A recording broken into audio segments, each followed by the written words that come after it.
కూడా బీసీ బిడ్డలే. ఈరోజు ఏ బీసీకి అవకాశం వచ్చినా కానీ కూడా బీసీగా నువ్వు చేయవలసిన పని ఏంటి, వారికి సపోర్ట్ చేసి వాళ్ళు అన్ని విధాల మంచి చేయాలని చెప్పేసి వాళ్ళకు సజెషన్ ఇచ్చేది పోయి ఈరోజు వాళ్ళకు ఓటేసేసి మరి గెలిపించేసి వారిని ఒక సీటు మీద కూర్చొని పెడితే వాళ్ళు జీర్ణించుకోకపోవడము మరి నీలమ్మది గారికి ఏ విధంగా అది ఇదవుతుందో మరి మాకైతే తెలియడం లేదు. ఈరోజు రఘునందన్ గారి ఎంపీ గారిది దిష్టి బొమ్మ తగలబెట్టుకోము, ఎమ్మెల్యే గారి దిష్టి బొమ్మ తగలబెట్టుకోము, ఇంకా వేరే వాళ్ళ దిష్టి బొమ్మలు తగలబెట్టుకోము. ఒక నేను చెప్పిందే వేదం, నేను చెప్పిందే కరెక్ట్, నేను చెప్పినోలే చైర్పర్సన్ కావాలి అనేది అది నీ విజ్ఞతకే వదిలేస్తాం. ఎందుకంటే నువ్వు కూడా ఒక బీసీ బిడ్డవే, ఇప్పుడు గెలిచిన వాళ్ళు కూడా బీసీ బిడ్డలే. ఈరోజు బీసీలందరూ కూడా బడుగు బలహీన వర్గాల అందరినీ ఇప్పుడు మైనారిటీ కావచ్చు, ఎస్సీ ఎస్టీ కావచ్చు, అదేవిధంగా మరి అనేక జాతులు ఉన్నటువంటి బీసీ బిడ్డలు కావచ్చు.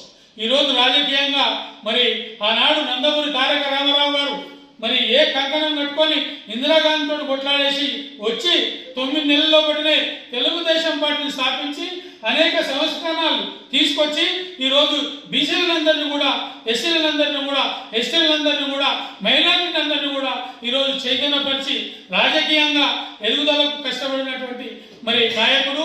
ఈరోజు మా అందరి మధ్య లేకున్నా కానీ కూడా ఆయన చేసినటువంటి కార్యక్రమాలు మా అందరి మధ్య ఉన్నాయి. ఈరోజు ఆయన ఎక్కడ ఉన్నా కానీ కూడా బీసీలు, ఎస్సీలు, ఎస్టీలు, మైనారిటీలు వీళ్ళందరిలో కూడా ఖచ్చితంగా ఉన్నారు. ఈరోజు తెలుగుదేశం అంటేనే బీసీ, తెలుగుదేశము మొత్తం నినాదమే బీసీ యొక్క నినాదం. ఈరోజు మీరు ఏం చేస్తున్నారండి?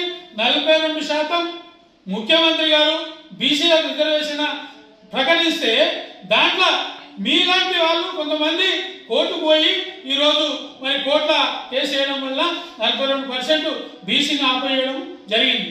ఇలాంటి ఇప్పుడు జాతీయ నాయకులు ఆర్ కృష్ణయ్య గారు, అదేవిధంగా బీసీ నాయకులు అందరూ కూడా బీసీలకు, ఎస్సీలకు, ఎస్టీలకు, అదేవిధంగా మైనార్టీలకు ఈరోజు బడుగు బలైన వర్గాలకు అందరికీ కూడా ఖచ్చితంగా న్యాయం జరగాలి.